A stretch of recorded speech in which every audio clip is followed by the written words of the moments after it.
Bonjour tout le monde, c'est Grace Daydream et aujourd'hui j'ai préféré vous proposer une petite Creepy Legends, mais vraiment en reprenant le concept de départ, c'est-à-dire je choisis une histoire dont je ne lis que le titre ou la première ligne des fois et qu'on découvrira ensemble après parce que je la lirai en même temps que j'enregistrerai la vidéo en fait.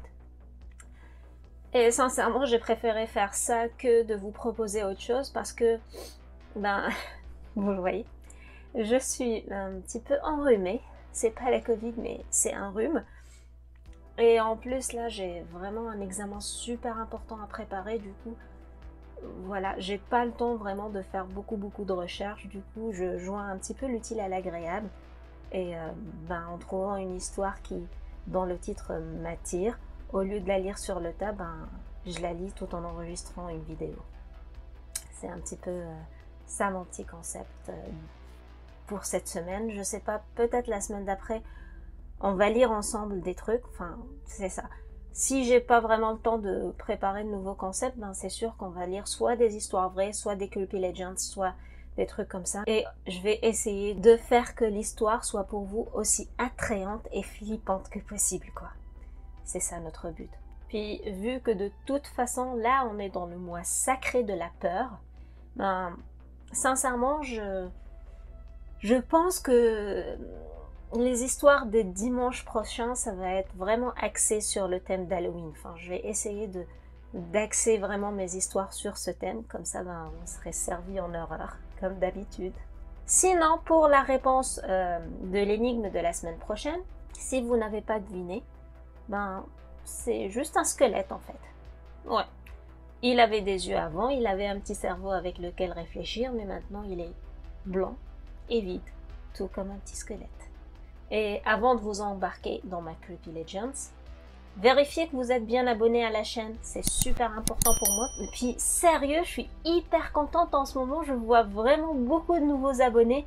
Puis je réponds à beaucoup de très beaux messages de partage d'expérience et tout ça. Et ça me fait super plaisir. Vous n'imaginez même pas comment est-ce que vous m'encouragez rien qu'en vous abonnant et en m'écrivant des petits commentaires comme ça sous les vidéos. Je sais que ça prend du temps à écrire les commentaires et c'est pour ça que c'est très important pour moi de prendre du temps et de vous répondre parce que je valorise ce que vous faites et je suis hyper contente que vous preniez le temps de m'écrire. Et du coup, je suis toujours hyper contente de prendre le temps de vous répondre et de vous connaître un petit peu plus à chaque fois. Et je pense que certains d'entre vous, en ce moment, d'ailleurs, ont commencé à me connaître un petit peu plus à travers mes commentaires. Bref, trêve de blablaterie et let's go pour les Creepy Legends.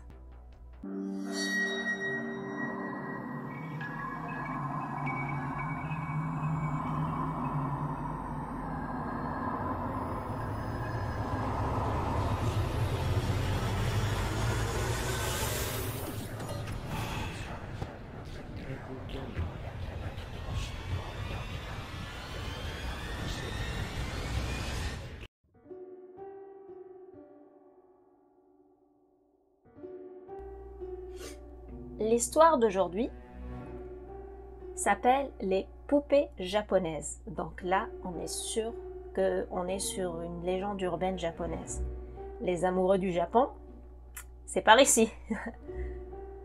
Alors, c'est l'histoire effrayante d'un homme dont la fille trouve une mystérieuse boîte dans le jardin de leur nouvelle maison. Cool. Alors, c'est dit que c'est une traduction approximative d'une histoire japonaise et qui est racontée à la première personne par le père de famille. Donc ça dit, en raison de mon travail, j'ai été transférée dans une autre partie du pays. Mon entreprise a payé pour une maison de location où ma famille et moi allions vivre temporairement. C'était une grande maison située sur le flanc d'une montagne. La maison était belle. Son seul problème, c'était qu'elle était assez vieille et délabrée. Enfin, ça, c'est pas un seul problème, ça c'est un problème grave pour moi. Bon, nous y habitions depuis environ un mois lorsque ma fille a découvert quelque chose d'étrange dans le jardin. C'était une petite boîte. Quand elle me l'a montrée, j'ai eu un sentiment de malaise inquiétant à son sujet.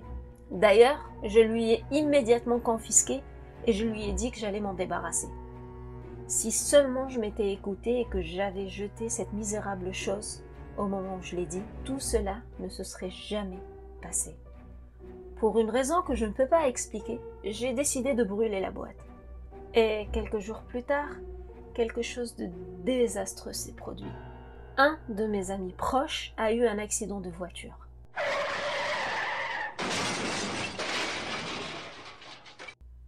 Le véhicule a soudainement pris feu. Mon pauvre ami a été piégé dans l'épave et brûlé vif. Elle était morte avant l'arrivée des pompiers sur les lieux. Peu de temps après, un autre de mes amis a eu un accident tragique. Il était en train de faire un feu de joie à l'extérieur de sa maison lorsqu'il a accidentellement mis le feu à ses vêtements.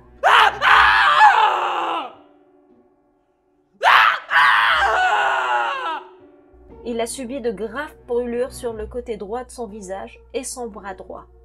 Je suis allée lui rendre visite à l'hôpital et il m'a dit exactement ce qui s'était passé. Il a dit que, quelques jours avant l'accident, il avait fait un rêve étrange dans lequel son corps avait pris feu. Même si je n'ai jamais cru aux superstitions, j'ai eu le sentiment étrange que ça avait quelque chose à voir avec la boîte trouvée par ma fille. Bon, jusque-là, c'est joli, c'est un peu mystérieux, mais il n'y a pas de poupée. Donc, je m'attends à voir les poupées quelque part. J'aime bien les histoires avec les poupées, sincèrement. Des poupées flippantes à la Annabelle. Bon, revenons à nos moutons, enfin, à notre histoire. Je suis immédiatement rentrée chez moi et j'ai fouillé le jardin à la recherche du trou où j'avais brûlé la boîte.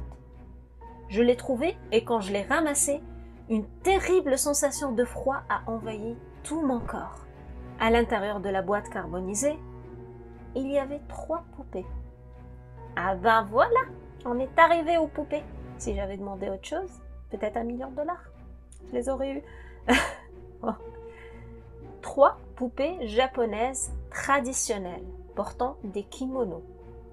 L'une a été brûlée vive. La seconde n'a été rossie que d'un côté. Et la troisième n'a pas du tout été touchée par les flammes. Quand j'ai ramassé la poupée à moitié brûlée, le kimono était tombé en lambeaux.